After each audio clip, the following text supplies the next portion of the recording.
सर्वेभ्यो नमो नमः। आज हम पीछे हमने समास, संधि और प्रत्यय के कुछ प्रश्न किए थे मॉडल पेपर से, यानी कि पेपर में हमें किस तरह से प्रश्न हल करना चाहिए वो सब हम इसमें सीख रहे हैं। तो आज की वीडियो में भी वही रहेगा कि आपका रिवीजन अच्छे से हो जाए और किस प्रश्न को किस तरह से हल करना है वो सब चीज़ें आपको यहाँ पे बताई जाएंगी, सिखाई जाएंगी। तो आपको इस वीडियो को बहुत ध्यान से देखना है और कॉपी में आप नोट कर लीजिए इसको और खुद से हल करने का भी प्रयास कीजिए। तो यहाँ पे लिखा है इस प्रश्न में आपको क्या करना है। अधोलिखित दिनचर्यायाम कि नीचे एक दिनचर्या लिखी हुई है। रिक्त स्थानानि कालबोधक शब्दै पूर्यन्ताम, जो रिक्त स्थान है उनको कालबोधक शब्दों से पूरा करो, यानी कि समय का प्रश्न है ये। और यहाँ पे इसमें हिंदी भी लिख दी है, ठीक है। अगर आपको संस्कृत पढ़ने नहीं आ रही तो आप हिंदी पढ़ के भी समझ सकते हैं। तो पहला है मम भ्राता प्रातः, फिर है 5 बजे लिखा है भ्रमणार्थम गच्छति कि मेरा भाई सुबह 5 बजे भ्रमण के लिए जाता है। तो आपको जो अंडरलाइन कर रखा है ना उसकी जगह पे आपको संस्कृत में समय लिखना है, पहली बात। दूसरी बात, आपको 1 से 12 तक जो गिनती होती है उसकी संस्कृत आपको याद होनी चाहिए, पहली बात। दूसरी बात, आपको अगर 1 से 12 तक गिनती याद हो गई तो उसके बाद आप क्या करेंगे, बजे के लिए आप शब्द यूज करते हैं वादनम। गिनती के पीछे आप वादनम लिखेंगे कि 5 बज गए तो पंचवादनम, लेकिन ये वाक्य के बीच में है तो बताने के लिए तो पंचवादनम है, लेकिन वाक्य के बीच में लिखना है तो आप क्या लिखेंगे, पंचवादने, एक ही मात्रा लगाएंगे, पंचवादने, क्योंकि वाक्य के बीच में लिख रहे हैं। नॉर्मली अगर बताना तो वादनम लिखेंगे। तो आप गिनती याद करेंगे, वादने शब्द का इस्तेमाल करेंगे। और एक समय की बहुत अच्छी वीडियो हमने बनाई है वो आप देख लीजिए ताकि आपको कोई डाउट ना रहे। दूसरा आपको क्या करना है, जैसे मान लो 7 बज रहा है, एक हो गया 7 बज रहे हैं, 4 चरण होते हैं ना, 7 बज रहे हैं, 7:15, 7:30 और 7:45, ये 4 तरह का समय है। ये तो नॉर्मल है, 7 बज रहे हैं, सप्तवादने हो गया। 7:15 है यानी कि 60 मिनट का 1 घंटा होता है। अगर आप इसके पार्ट करते हैं तो 15-15 मिनट के 4 पार्ट बनते हैं, ठीक है। 15 + 15 + 15 और +15, मतलब 15 को 4 बार जब आप जोड़ते हो तो 60 मिनट बन जाएंगी, ठीक है। तो यानी कि 15 मिनट का एक चरण होता है, एक पाद होता है, ठीक है। पाद बोलते हैं उसको, चरण को।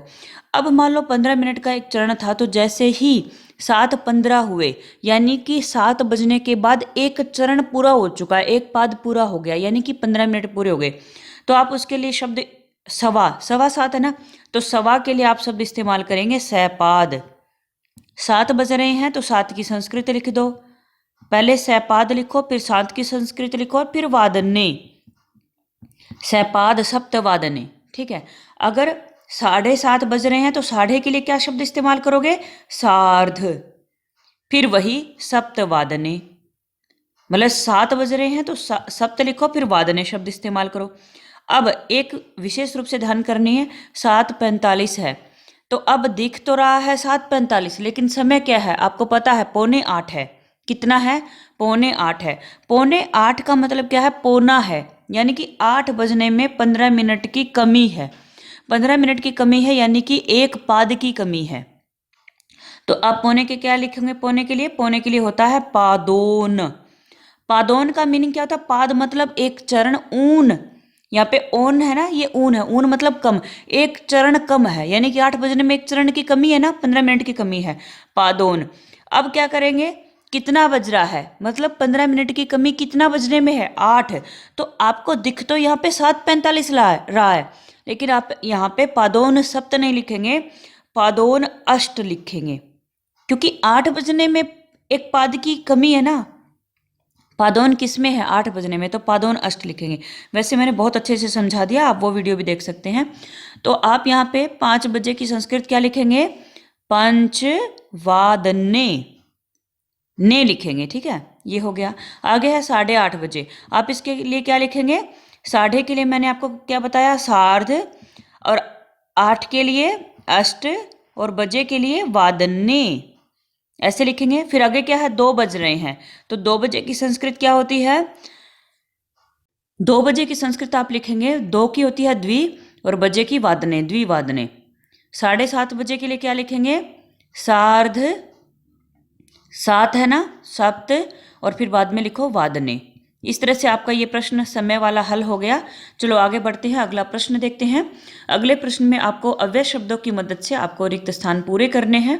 ठीक है, 3 नंबर का ये प्रश्न आपके पेपर में आता है, तो आप इसको ध्यान से देखिए। 4 ऑप्शन है, 4 में से 3 करने हैं। यहाँ पे मंजूषा भी दी है। तो अव्यय बेटा आपके पेपर में गिने चुने आ रहे हैं। आप अव्यय की वीडियो देखिए, हमने 2 पार्ट में बनाया है।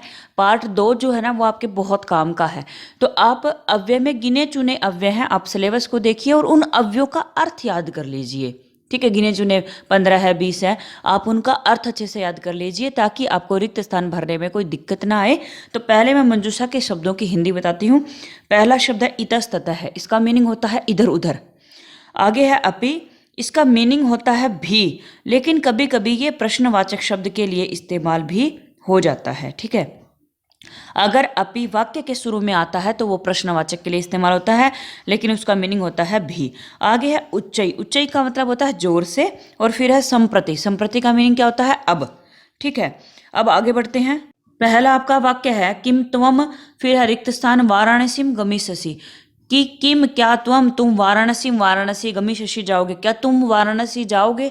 तो आप देखिए 4 शब्दों की मैंने हिंदी बताई, आप खुद सोचिए यहाँ पे क्या यूज हो सकता है। कि क्या तुम इधर उधर वाराणसी जाओगे, नो। क्या तुम भी वाराणसी जाओगे, क्या तुम जोर से वाराणसी जाओगे, क्या तुम अब वाराणसी जाओगे। तो क्या आएगा इसमें, अपि आएगा। क्या तुम भी जाओगे, तो पहले रिक्त स्थान में आएगा आपके अपि।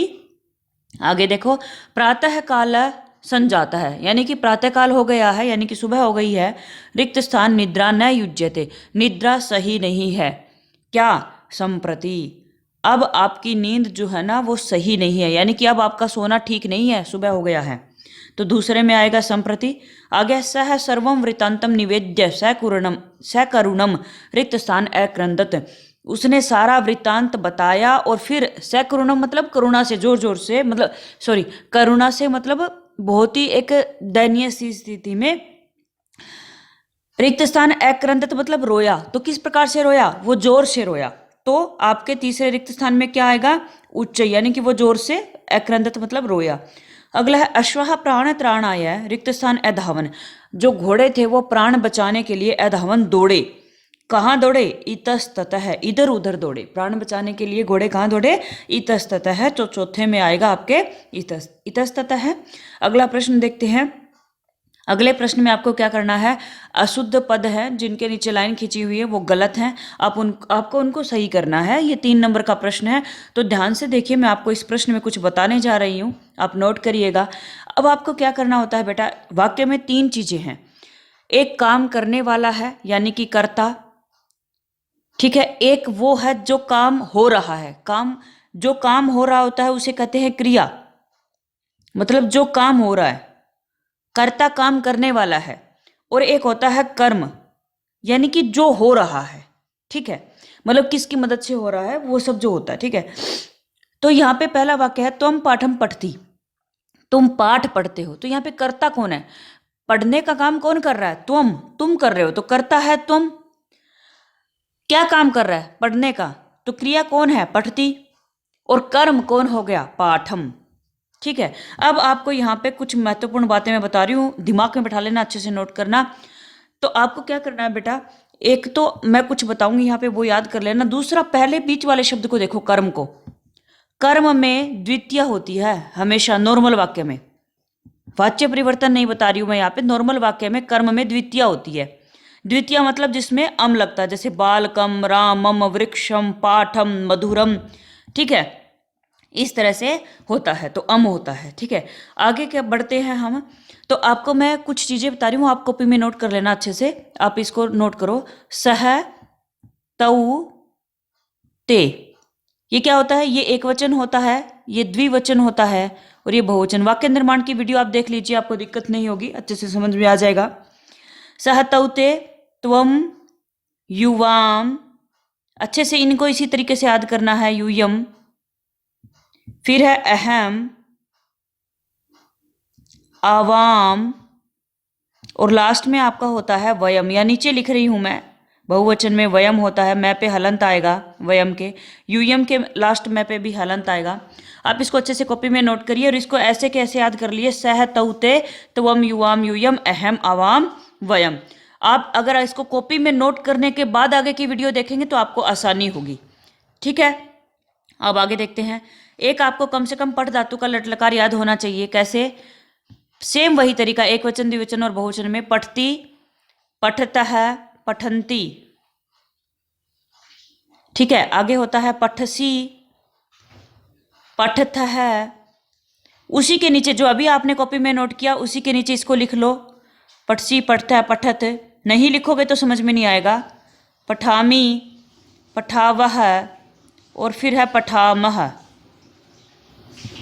ठीक है, मैं पे विसर्ग है लास्ट में, आप इसको नोट करिए। अब मैंने क्या बताया, सहतौते बताया था मैंने। सेम इसी तरीके से 9 अक्षर वो थे, 9 ये हैं, ये एक वचन है, ये द्विवचन की लाइन है और ये बहुवचन की लाइन है।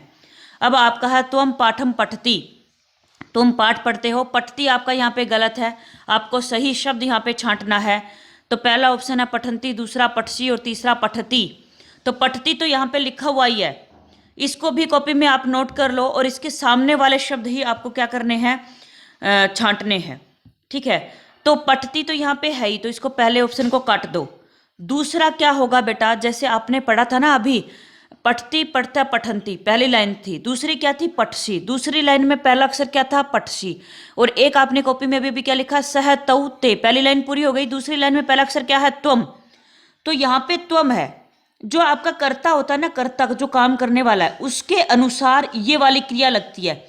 मतलब त्वम के अनुसार पठती लगेगा, त्वम के अनुसार पठती यहाँ पे लगना चाहिए, सह के अनुसार खादती, सह के अनुसार पठ और तौ के अनुसार क्रीडावह।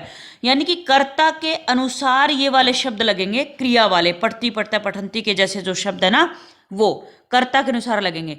तो त्वम के साथ हमेशा पठसी लगता है। क्यों लगता है, अभी अभी मैंने आपको कॉपी में दिखाया था, आप उसको देखिए। मैंने लिखा सह तौ ते, दूसरी लाइन का पहला अक्षर क्या है, त्वम, यानी कि ये मध्यम पुरुष होता है। मध्यम पुरुष का एक वचन था त्वम, और आपने क्या याद किया था, पठती, पठता, पठंती, पठसी।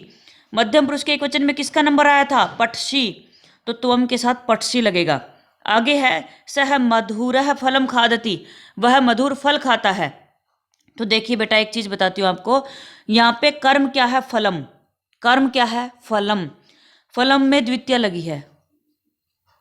ठीक है, वह मधुर फल खाता है। तो मधुर जो है ना, मधुर, मधुर मतलब मीठा, फल का विशेषण है, और विशेषण में वही विभक्ति लगती है जो कि शब्द में उसके कर्म में होती है। ठीक है, जो कि विशेष्य में होती है। तो फल की विशेषता मधुर होना है। फल में द्वितीय है फलम, तो मधुर में भी द्वितीय लगेगी मधुरम। तो मधुर का क्या आएगा, मधुरम, तो मधुरम सही होगा यहाँ पे। अगला है स पाठम पठ, वह पाठ पढ़ो। ठीक है, तो यहाँ पे लोट लकार का इस्तेमाल हुआ है बेटा, सेम वही तरीका, सह तौ ते, लोट लकार आपको याद होना चाहिए। पठतु, पठताम, पठंतु, तो यहाँ पे आएगा पठतु। ठीक है, आगे बढ़ते हैं हम। तौ उपवने क्रीडावह, कि वे दोनों उपवन में खेलते हैं। आपने क्या याद किया, सह तौ ते। अब आप देखिए, पठती, पठतः और लास्ट में क्या है, पठंती। अब देखिए तौ के सीध में क्या है, पठतः, तो यहाँ पे तौ के साथ क्या आना चाहिए, क्रीडतः। ठीक है, इस तरह से होगा। वाक्य निर्माण का पार्ट फर्स्ट, वाक्य निर्माण की जो वीडियो हमने बना रखी है उसमें पार्ट फर्स्ट देखिए। पार्ट फर्स्ट देखते ही आपका ये प्रश्न पूरा सही होगा, बिल्कुल भी गलत नहीं होगा। तो प्लीज आप जा करके वो वीडियो देख लीजिए। और आज की वीडियो अगर आपको पसंद आए तो लाइक, शेयर और सब्सक्राइब कीजिए। और इससे संबंधित जो भी सुझाव हैं वो आप हमारे कमेंट बॉक्स में लिख सकते हैं। धन्यवाद।